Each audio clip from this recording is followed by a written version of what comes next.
जय भोले की। यह प्रस्तुति दूषित मानसिकता के इस पापी युग को समाप्त कर प्रकृतिवाद के नए युग की स्थापना करने के लिए है। अतः आज दिन सोमवार दिनांक 15 जून 2020 है और हमारे रिसर्च उपलब्धि की यह छठी प्रस्तुति है। हमारा नाम सन्यासी स्वामी बिजलीनंद सरस्वती है। हम भगवान शंकर या बाबा आदम की उपलब्धि सनातन धर्म में एक हिंदी भाषी भिक्षु सन्यासी संत हैं। अभी हम पंजाब में भिक्षा भोजन कर रहे हैं। जैसे कि हमने अपने चौथी प्रस्तुति में व्यक्त किया था कि मस्तिष्क के 4 भाग हैं। इन चारों मस्तिष्क से 4 प्रकार के ज्ञान उत्पन्न होते हैं। पहला शिव शक्ति या आदि शक्ति, इस्लाम इसको खुदा का नूर कहता है। इस मस्तिष्क में तत्व ज्ञान उत्पन्न होता है। इस मस्तिष्क से तत्व ज्ञान उत्पन्न होता है। दूसरा ब्रह्मा या प्राकृतिक इच्छा शक्ति, इस्लाम इसको नियत कहता है। इस मस्तिष्क से अध्यात्म ज्ञान उत्पन्न होता है। तीसरा इंद्र मस्तिष्क, इससे निर्गुण ज्ञान उत्पन्न होता है। चौथा विष्णु मस्तिष्क, इससे सामाजिक ज्ञान उत्पन्न होता है। तत्व ज्ञान का विवरण। पहला तत्व ज्ञान का विवरण। इंद्रियों को क्रियान्वित करने के लिए शरीर में कितने प्रकार के तत्व या तरंग हैं, उनके स्थान की पहचान कर उन तत्वों में पैदा होने वाली क्रिया को पहचानने वाला व्यक्ति तत्वज्ञानी है।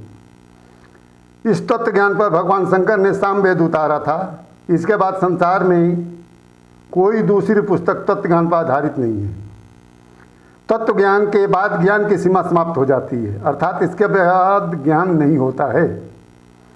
सतयुग में सन्यासी लोगों के अधीन व्यवस्था में तत्व ज्ञान के जीवन क्रिया का समाज था।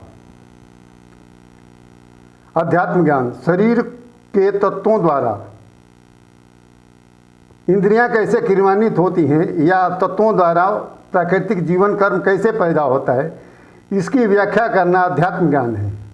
अध्यात्म ज्ञान पर संसार में मात्र एक ही पुस्तक ब्रह्म पुराण है, जो भगवान शंकर की उपलब्धि है। त्रेता युग में सनातनी ब्राह्मण लोगों के अधीन व्यवस्था में आध्यात्मिक ज्ञान के जीवन क्रिया का समाज था। निर्गुण ज्ञान, आध्यात्मिक दृष्टिकोण से मनुष्य के जीवन क्रिया में के अंदर या इंद्रियों में क्या अवगुण पैदा हुआ है, इसको पहचान कर उसमें सुधार करने के लिए सामाजिक जीवन की उपलब्धियों का उदाहरण देना निर्गुण ज्ञान कहलाता है। जैसे क्या पानी में मलमल नहायो, मन की मैल उतार रे प्राणी, मन की मैल उतार, यह निर्गुण ज्ञान है। निर्गुण ज्ञान पर आधारित गीता एवं गुरु ग्रंथ साहिब है तथा लगभग सभी भारतीय संतों की रचनाएं हैं। द्वापर युग में क्षत्रिय लोगों के अधीन व्यवस्था में निर्गुण ज्ञान के जीवन क्रिया का समाज था।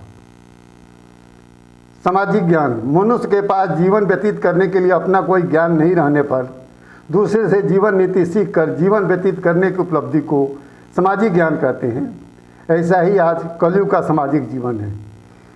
हिंदू धर्म के श्रीमद् भागवत पुराण में इस जीवन को मृत्यु तुल्य कहा गया है। आज न कोई शूद्र है, न कोई ब्राह्मण है, न कोई क्षत्रिय है, सभी मनुष्य अर्थोपार्जन का जीवन व्यतीत कर रहे हैं। सनातन धर्म के अनुकूल यह वैश्य समाज का जीवन है। सनातन काल में भगवान शंकर के उपलब्ध कराए तत्व ज्ञान के चारों मस्तिष्कों के क्रियाओं को ज्ञात करके मनु ऋषि ने प्रकृति के अनुकूल बनाए रखने के लिए संपूर्ण भारतीय समाज को शूद्र, ब्राह्मण, क्षत्रिय, वैश्य 4 वर्णों में विभाजित किया था। यह वर्ण व्यवस्था सनातन काल का प्राकृतिक संविधान था। इससे हर मनुष्य को प्राकृतिक जीवन कर्म उपलब्ध कराकर प्रकृति के अनुकूल रहने के लिए सबको मजबूर किया गया था। आज के आधुनिक जीवन में प्रकृतिवाद के विपरीत होने पर भी भौतिक मस्तिष्क के द्वारा लगभग सनातन काल जैसी व्यवस्था पूरे विश्व में स्थापित है। जैसे सरकार को चलाने वाली विधायिका सन्यासी के स्थान पर है तथा कार्यपालिका ब्राह्मण के स्थान पर है। जो विधायिका के बनाए विधि को जन जन तक पहुंचाती है। न्यायपालिका एवं पुलिस विभाग क्षत्रिय के स्थान पर है और अन्य सभी समाज वैश्य के स्थान पर है। प्राकृतिक दृष्टि में आज के संविधान एवं कानून का दर्शन, जिस तरह अपने नाबालिग बच्चे को अज्ञानी मानकर माता पिता स्वतंत्र रूप से कोई काम करने का अधिकार नहीं देते, उसी तरह अज्ञानता में डूबे पूरे मानव संसार के लिए प्रजातंत्र की राजनीति प्रजा के जीवन का दुश्मन है। क्योंकि अज्ञानी मनुष्य स्वतंत्र नहीं रहना चाहिए।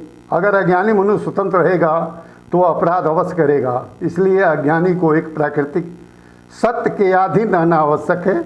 ऐसे ही व्यवस्था सतयुग में स्थापित थी, जैसे कि कुछ लोगों का समूह बनाकर इनको प्रयोगशाला प्रवीण एक भिक्षु, सन्यासी व सन्यासिनी के अधीन रखा गया था। यह व्यवस्था लगभग 7500 वर्ष तक रही है। महाभारत के बाद कलयुग में यही व्यवस्था टूटकर जमींदारी प्रथा में बदल गई थी। इसी सनातन व्यवस्था के नकल से माओवादी क्रांति से पूर्व नेपाल देश की व्यवस्था थी, जहाँ हिंदू धर्म की शर्त लागू थी, या अरब देश जहाँ कुरान शरीयत लागू है, जिसमें कर्म सुनिश्चित है, अकर्म नहीं। ऐसे ही चीन देश, जहाँ पर भौतिक मस्तिष्क से सभी मनुष्य को समान अधिकार देकर कर्म सुनिश्चित किया गया है, जबकि लोकतंत्र में कर्म सुनिश्चित नहीं है, अकर्म दंड संहिता के रूप में सुनिश्चित है। इसलिए इसके अधीन मानव में नकारात्मक जीवन उत्पन्न होता है, जो प्राकृतिकवाद के विपरीत है। यह लोकतंत्र की व्यवस्था अमेरिका के भौतिक मानसिकता की उपलब्धि है। दूषित मानसिकता के इस लोकतंत्र के कारण विश्व में सबसे अधिक अपराध अमेरिका में होते हैं। इस लोकतंत्र को अंग्रेज़ों से आज़ाद होने के बाद भारतीय अपनी प्राचीन प्राकृतिक व्यवस्था से लुप्त हो जाने के कारण, फिर एक बार सुनने, इस लोकतंत्र को अंग्रेज़ों से आज़ाद होने के बाद भारतीय अपनी प्राचीन प्राकृतिक व्यवस्था के लुप्त हो जाने के कारण स्थापित किया था। न्याय प्राप्त करना मनुष्य जीवन का उद्देश्य नहीं है, क्योंकि न्याय प्राप्त करने से अन्याय समाप्त नहीं होता है। अर्थात न्याय एवं न्यायपालिका अपने आप में विषय नहीं है, बल्कि अन्याय से इस विषय का जन्म हुआ है। दंड संहिता में मुलजिम वही व्यक्ति है जिसके जुर्म का प्रत्यक्ष प्रमाण हो, जबकि अप्रत्यक्ष तरह से अपनी दूषित मानसिकता से मजबूर होकर मनुष्य प्रत्यक्ष प्रमाण का जुर्म करता है। इसलिए अप्रत्यक्ष तरह से मस्तिष्क क्रिया में जुर्म का चिंतन न हो, यह जुर्म समाप्त करने के उद्देश्य को पूरा करेगा। इसे दंड संहिता द्वारा नहीं प्राप्त किया जा सकता। इसलिए न्यायपालिका में जो व्यक्ति न्याय संगत के लिए नियुक्त हैं तथा दंड संहिता के आधार पर मुलजिम को सजा देते हैं, सभी न्यायाधीश भी मानवता की दृष्टि से अपराध करते हैं, क्योंकि जो व्यक्ति जुर्म किया है वह अपने दूषित मानसिकता के कारण अपराध करने को मजबूर हुआ था। अतः सरकार के पास भी कोई ऐसी जीवन नीति नहीं है कि मनुष्य के अंदर प्राकृतिक मस्तिष्क क्रिया या मानवता कैसे पैदा किया जाए, तो किसी के अपराध के लिए न्यायपालिका द्वारा दी जाने वाली सज़ा मानवता के अनुकूल एक संगीन जुर्म है, जो न्यायपालिका द्वारा किया जाता है। दंड संहिता बनाने से पूर्वजों ने यह मान लिया है कि मनुष्य जुर्म करता है, फिर दंड संहिता का निर्माण किया गया है। मनुष्य जुर्म करता है यह उत्तर नहीं, पर सरकार द्वारा इसे उत्तर मानने से मनुष्य जुर्म करता आया है। अतः यह प्रश्न है कि मनुष्य जुर्म क्यों करता है, इस प्रश्न का उत्तर होना चाहिए।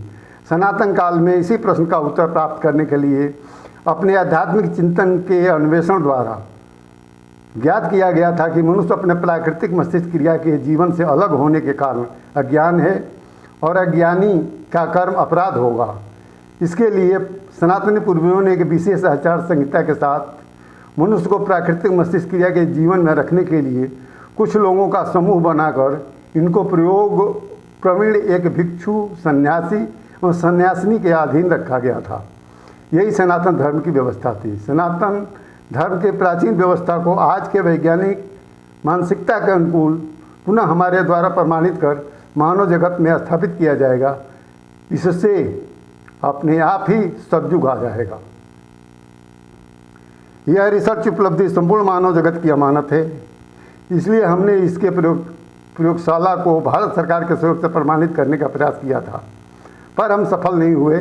हमारी मजबूरी यह है कि हम हिंदी भाषी हैं, इसलिए विश्व की कोई अन्य सरकार हमारे द्वारा इसे प्रमाणित कराकर आप तक कैसे पहुंचाएगी। आप इस दिशा में कार्य करें तथा इस प्रोग्राम को भारतीय समाज के जन जन तक पहुंचा दें।